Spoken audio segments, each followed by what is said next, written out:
Film की शुरुआत नोआ से होती है, जो एयरपोर्ट पर अपनी दोस्त जेन्ना की शादी के लिए यात्रा करने की तैयारी कर रही है। जेन्ना की शादी लायन से हो रही है, जो निक का दोस्त है। टर्मिनल में चलते हुए नोआ निक की तस्वीर फोर्ब्स मैगजीन के कवर पर देखती है और उसे एहसास होता है कि वह अब मशहूर और सफल बिजनेसमैन है, जिसकी हर जगह सुर्खियां हैं।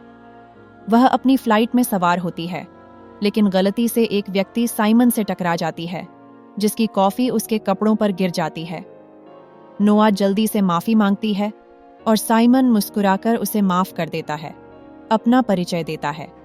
इबीजा में सुरक्षित उतरने पर साइमन नोआ से टैक्सी शेयर करने के लिए पूछता है, लेकिन नोआ कहती है कि उसकी दोस्त उसे लग्जरी कार में लेने आ रही है और वह साफ कर देती है कि उसे गरीब लोगों से मिलने में कोई दिलचस्पी नहीं।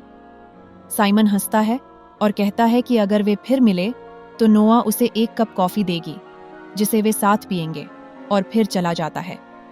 उसी पल जेन्ना अपनी शानदार जी क्लास कार में आती है और वे एक साथ उस आलीशान एस्टेट की ओर चलते हैं जहां जेन्ना और लायन की शादी होगी। वहां नोआ जेन्ना के रिश्तेदारों से मिलती है, जो सभी बहुत मिलनसार हैं, जबकि जेन्ना शादी की तैयारियों में व्यस्त रहती है।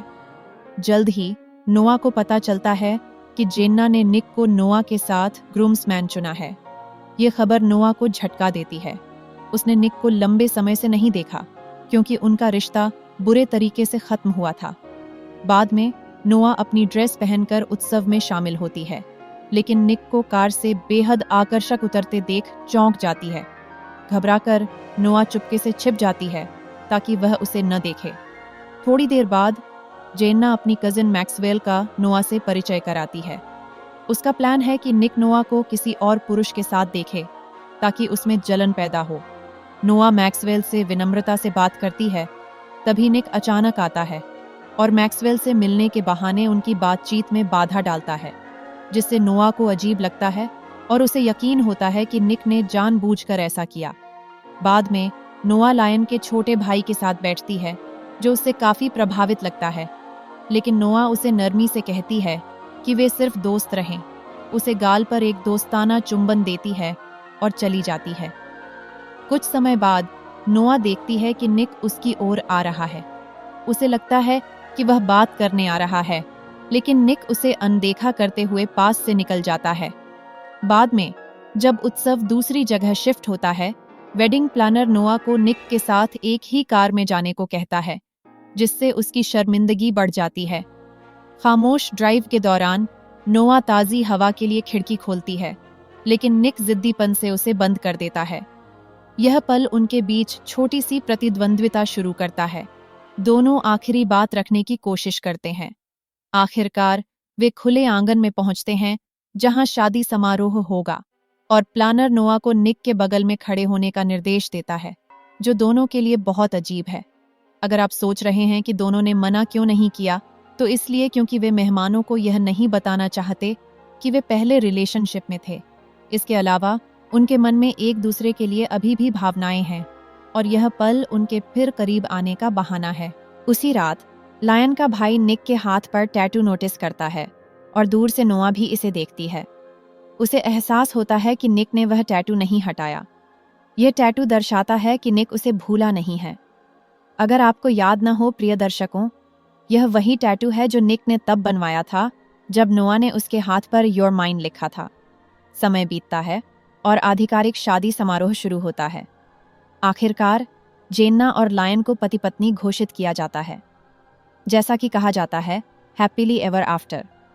उस रात लायन निक को सेल्स में एक वाटरफॉल के बारे में बताता है, जहां वह जेन्ना के साथ हनीमून बिताना चाहता है, लेकिन निक उसे चेतावनी देता है कि वाटरफॉल के नीचे कुछ करना असंभव है, क्योंकि पानी का दबाव बहुत तेज है। पार्टी के डांसिंग हिस्से में नोआ लायन के साथ और जेन्ना निक के साथ डांस करती है, लेकिन नवविवाहित जोड़ा जोर देता है कि नोआ और निक एक साथ डांस करें। डांस फ्लोर पर करीब आने पर उनके बीच पुरानी भावनाएं फिर उभरती हैं, और बाद में जब वे हवेली के अंदर जाते हैं तो चीजें और आगे बढ़ती हैं। दिन के अंत में निक नोआ को पीछे छोड़कर चला जाता है। जाते समय वह नोआ से कहता है कि लाइट बंद कर दे, और निक को आश्चर्य होता है कि नोआ को अब अंधेरे से डर नहीं लगता। समय बीतता है और नोआ कॉलेज से ग्रेजुएट हो जाती है। वह डिलीवरी ड्राइवर के रूप में काम करती है, लेकिन एक हादसे में घायल होकर अस्पताल में भर्ती हो जाती है। वहां हम माइकल को डॉक्टर के रूप में काम करते देखते हैं। अस्पताल का डायरेक्टर उसकी जांच कर रहा है, क्योंकि उसने अपनी एक स्टूडेंट के साथ रिलेशनशिप रखा था जो उनकी प्रोफेशन में सख्त मना है। डायरेक्टर धमकी देता है कि जांच पूरी होने पर माइकल को नौकरी से निकाल दिया जाएगा। इस बीच निक अपनी लंदन कंपनी में बोर्ड मीटिंग करता दिखता है। वह अब एक तेज तर्रार, आत्मविश्वास से भरा, लेकिन ठंडा और निर्दयी बिजनेसमैन है। दूसरी ओर नोआ की साइमन से संयोगवश मुलाकात होती है। हालांकि वह उसे पहचानती नहीं, क्योंकि वह हेलमेट पहने है, और वह चली जाती है। बाद में जब वह टेक फील्ड में नई नौकरी के लिए अप्लाई करने जाती है, तो उसे आश्चर्य होता है कि साइमन उस कंपनी का सीईओ है। उनके बीच सब कुछ अच्छा चलता है और वे अच्छे दोस्त बनने लगते हैं। वापस जेन्ना और लायन की कहानी पर। वाटरफॉल पर उनका हनीमून प्लान के मुताबिक नहीं होता। पानी का बहाव बहुत तेज है और जेन्ना लायन को कोसते हुए चली जाती है। इस बीच निक का सोफिया के साथ रिलेशनशिप शुरू हो जाता है, लेकिन साफ है कि उनका कनेक्शन प्यार से ज्यादा आपसी फायदे पर आधारित है। समय के साथ नोआ और साइमन का रिश्ता मजबूत होता है और वह उनकी पर्सनल असिस्टेंट बन जाती है। इसके विपरीत निक का अपने पिता से रिश्ता तनावपूर्ण हो जाता है। कई कर्मचारी निक के अनुचित नौकरी छंटनी के खिलाफ विरोध करते हैं, और जब एक कर्मचारी निक के पिता पर भड़कता है तो सिक्योरिटी गार्ड्स उस पर हमला करते हैं, जिससे वह और गुस्सा हो जाता है। बाद में निक उस कर्मचारी का न्यूज़ पर इंटरव्यू देखता है, जबकि बोर्ड उसे चेतावनी देता है कि अत्यधिक छंटनी कंपनी के लिए बड़ी समस्या पैदा कर सकती है। फिर भी निक अपने फैसले पर अड़ा रहता है। थोड़ी देर बाद निक सोफिया के साथ एक हाई एंड कैफे में बैठा होता है और सुझाव देता है कि वे अपने रिलेशनशिप को प्रेस में सार्वजनिक करें, क्योंकि यह दोनों के लिए राजनीतिक और आर्थिक रूप से फायदेमंद होगा। सोफिया सहमत हो जाती है।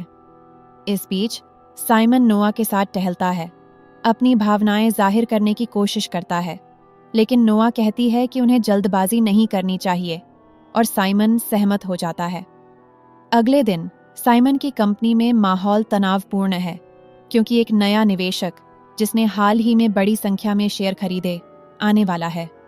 माहौल हल्का करने के लिए नोआ कर्मचारियों के सामने साइमन के साथ मजाकिया अंदाज में बात करती है, लेकिन अचानक निक अंदर आता है और नोआ को पता चलता है कि वह नया निवेशक है। बाद में ऑफिस में निक साइमन से कहता है कि नोआ उसे एक कप कॉफी लाए, जिससे साइमन नाराज हो जाता है, क्योंकि उसे नोआ से प्यार है। अगले दिन निक देखता है कि साइमन नोआ के साथ कितने दयालुता और गर्मजोशी से पेश आता है, जिससे उसे जलन होती है। थोड़ी देर बाद जब नोआ जेन्ना के साथ सैलून में होती है, तो वह एक मैगजीन हेडलाइन देखती है जिसमें निक और सोफिया के रिलेशनशिप की घोषणा है, जिससे उसे जलन होती है। उसी समय वह माइकल से मिलती है और उसका हाल पूछती है। माइकल बताता है कि निक और उसकी लॉ फर्म उसे बर्बाद कर रहे हैं, और वह नोआ से कहता है कि वह इस मामले से दूर रहे, फिर चला जाता है। चिंतित होकर नोआ सोफिया को कॉल करती है और माइकल को और नुकसान न पहुंचाने की गुहार लगाती है। पारिवारिक घर पर निक अपनी छोटी बहन मैगी को लाता है। मैगी अपने पिता से नाराज है और ठंडा व्यवहार करती है, क्योंकि सालों पहले विलियम ने उसे अपनी बेटी मानने से इनकार कर दिया था और अपनी पत्नी पर बेवफाई का आरोप लगाया था। नोआ की मदद से मैगी धीरे धीरे अपने पिता के प्रति नरम पड़ने लगती है। असली झटका तब आता है जब नोआ बाथरूम में बीमार महसूस करते हुए सोचती है कि वह शायद प्रेग्नेंट है। प्रिय दर्शकों, अगले दिन कंपनी में निक कर्मचारियों के बीच रोमांटिक रिलेशनशिप पर सख्त पाबंदी का आदेश देता है। इससे साइमन गुस्सा हो जाता है और सीधे निक के पास जाकर कबूल करता है कि वह नोआ से प्यार करता है। इस बीच नोआ खुद इस्तीफा देने का फैसला करती है और निक के ऑफिस में अपना इस्तीफा देने जाती है, लेकिन निक अभी भी जलन और स्वामित्व की भावना में फिर से उसके करीब आने की कोशिश करता है। नोआ उसे बताती है कि वह साइमन के साथ रिलेशनशिप में है और उसे वास्तव में उससे प्यार है। वह गुस्सा होकर कहती है कि निक एक रिलेशनशिप से दूसरे में आसानी से चला जाता है, यहाँ तक कि सोफिया के साथ अपने रिश्ते को सार्वजनिक करता है, फिर भी उम्मीद करता है कि नोआ उसकी रहे, जब भी वह बुलाए वापस आ जाए। अगले दिन निक की माँ उससे बात करने के लिए कहती है। वे साथ बैठते हैं और वह आंसुओं में बताती है कि उसे ल्यूकेमिया है और उसका समय कम बचा है। वह निक से कहती है कि वह मैगी का ख्याल रखे और उसे कभी अकेला न छोड़े, क्योंकि मैगी के पास कोई और नहीं है। निक वादा करता है कि वह अपनी छोटी बहन की रक्षा करेगा। अपनी माँ की हालत से टूटा हुआ निक नोआ के सामने यह सब देखता है। उस रात जब वे सुनिश्चित करते हैं कि मैगी सो गई है, निक नोआ से कहता है कि वह उसके साथ रुके, क्योंकि वह अकेला नहीं रहना चाहता। करुणा से नोआ मान जाती है। अगली सुबह निक जागता है तो पाता है कि नोआ चली गई है और मैगी बताती है कि वह जा चुकी है। नोआ अपनी बार बार की मितली के कारण अस्पताल में अपनी जांच कराने जाती है और डॉक्टर बताता है कि वह 4 महीने की गर्भवती है। गर्भावस्था जोखिम भरी है और उसे अच्छा ख्याल रखना होगा। वहां माइकल उसे देख लेता है और चुपके से डॉक्टर के ऑफिस में उसकी मेडिकल फाइल देखता है। उसे पता चलता है कि नोआ वास्तव में 4 महीने यानी 16 हफ्ते की गर्भवती है। सोचिए प्रिय दर्शकों, नोआ फिर जेन्ना के पास जाती है और सब बताती है। जेन्ना जोर देती है कि नोआ को निक को बताना होगा कि वह बच्चे का पिता है। हमें यह भी पता चलता है कि नोआ एक बेटे की उम्मीद कर रही है। बधाई हो प्रिय दर्शकों। जेन्ना नोआ से कहती है कि वह अपनी हालत में ठीक से ख्याल नहीं रख पाएगी, इसलिए उसके साथ विला में रहे। बाद में जेन्ना लायन को बताती है कि नोआ गर्भवती है और बच्चा निक का है। वह बताती है कि गर्भावस्था जेन्ना और लायन की शादी के दिन हुई, जब नोआ और निक को ब्राइड्समेड और ग्रूम्समैन के रूप में जोड़ा गया था। उसी दिन सोफिया नोआ से निजी तौर पर बात करती है। पूछती है कि जब उसका पेट बढ़ेगा और वह प्रेगनेंसी छिपा नहीं पाएगी तो वह क्या करेगी। नोआ कहती है कि वह पश्चिमी जिम्बाब्वे में अपनी आंट के घर जा रही है, जहां वह रहेगी और कोई उसे ढूंढ नहीं पाएगा।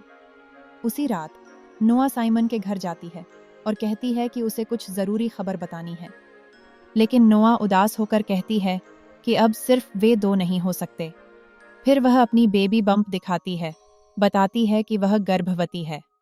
निक स्तब्ध हो जाता है और कहता है कि वह बच्चे को पालने को तैयार है, चाहे पिता कोई भी हो। नोआ का दिल टूट जाता है, क्योंकि निक मानता है कि बच्चा साइमन का है, इसलिए वह अपनी कार में चली जाती है। लायन तब निक को सच बताता है कि बच्चा वास्तव में उसका है। यह जानकर निक अपनी कार में कूदता है और नोआ का पीछा करता है। जब वह उसे पकड़ लेता है, नोआ बताती है कि वह 6 महीने की गर्भवती है। निक हिसाब लगाता है और समझ जाता है कि यह जेन्ना और लायन की शादी के दिन हुआ था। निक तेजी से उसका पीछा करता है, लेकिन नोआ एक कुशल और तेज ड्राइवर होने के नाते भागने की कोशिश करती है। आखिरकार वह उसे पकड़ लेता है और उसे अपने साथ रहने के लिए मना लेता है। वह वादा करता है कि वे शादी करेंगे और सेल्स में हनीमून बिताएंगे। लेकिन जैसे ही वे विला पहुंचते हैं, बाहर एक रहस्यमय व्यक्ति खड़ा होता है। यह वही कर्मचारी है जिसे फिल्म की शुरुआत में निक ने अनुचित रूप से निकाला था। वह अचानक बंदूक निकालता है और निक पर गोली चला देता है। निक खून बहता हुआ बेहोश होकर गिर पड़ता है। उसके हाथ में नोआ के लिए खरीदा गया एक छोटा गिफ्ट बॉक्स है, जो वह उसे नहीं दे पाता। नोआ उसके बगल में घुटनों पर गिरती है